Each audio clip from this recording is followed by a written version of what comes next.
नमस्कार। हम हिंदुस्तानी कभी पाकिस्तान के परमाणु बम से नहीं डले।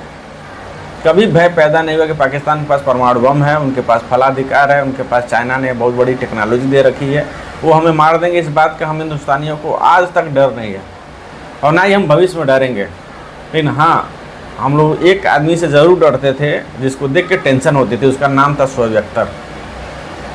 उसकी स्पीड से हम लोग खौफ खाते थे। लेकिन मुझे लगता है कि भगवान ने हम लोगों की इस बात पे, हम लोगों की जो मन्नत थी, बरसों पुरानी मन्नत थी कि हमारे पास भी शोएब अख्तर जैसा गेंदबाज हो, तो मुझे लगता है वो मयंक यादव के रूप में होता हुआ दिखाई दे रहा है। और इसमें तो कहीं से कोई शक नहीं है कि पाकिस्तान के पास अच्छे गेंदबाज थे, हैं भी, और मुझे लगता है आने वाले समय में भी आएंगे। और इस बात की तकलीफ पूरी इंडिया को थी कि आखिर वो पाकिस्तान के अंदर ऐसा क्या है जो हिंदुस्तान के अंदर नहीं है। पाकिस्तानी ऐसा क्या खाते हैं जो हमारे इंडियन बॉलर नहीं खा सकते हैं, उनके पास ऐसी सुविधा नहीं मिल सकती। जबकि हमारा तो बोर्ड उनसे भी पैसे वाला है, हमारा आबादी भी उनसे बहुत अधिक है। लेकिन पाकिस्तान के जो गेंदबाज थे उनका तुलना ही भारत के गेंदबाजों से नहीं हो सकता था। उनकी स्पीड देख के हम लोग की फटती थी, जलन होती थी।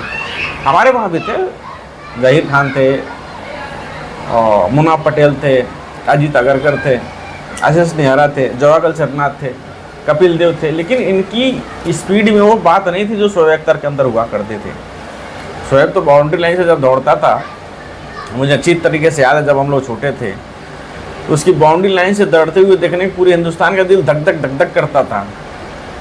हम लोग डरते थे कहीं हमारा कोई बल्लेबाज ना चोटिल हो जाए, किसी का हाथ पैर न टूट जाए। गांगुली तो एक बार मरते मरते बच्चे थे बेचारे, की छाती पे गेंद लगी थी, छाती टूटते टूटते बची थी।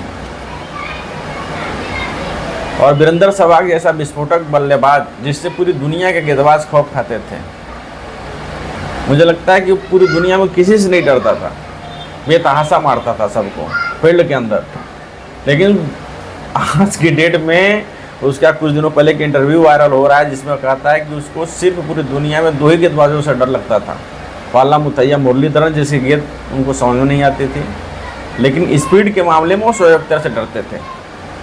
वीरेंद्र सहवाग का कहना था कि वो कब मुंह पे मारते कब पैर पे मारते कोई नहीं जानता था, और स्पीड तो खैर थी।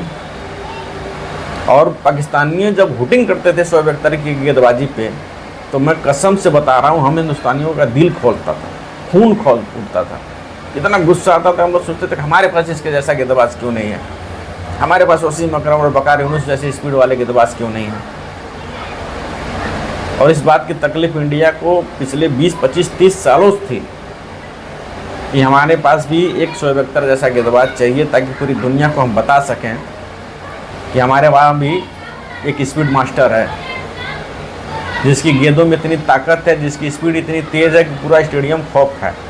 और आज वो मयंक यादव के रूप में होता हुआ दिखाई दे रहा है। मुझे लगता है कि भगवान का लाख लाख मैं शुक्र देना चाहूँगा कि हम हिंदुस्तानियों को सीख ली, सुन ली। जो पाकिस्तानी हमें चिढ़ाते थे, वो हमारे पास जवाब देने के लिए है भैया कि हमारे पास भी एक मयंक यादव है जो इसमें 157 किलोमीटर घंटा के हिसाब से गेंदबाजी कर रहा है। और यही स्पीड उसकी बनी रही, उसकी फिटनेस बनी रही। लेंथ लाइन पर अगर उसने अपना सही लाइन से काम किया तो कुछ ही दिन बचे हैं, शोएब अख्तर का रिकॉर्ड भी टूट जाएगा और पाकिस्तानियों का घमंड भी।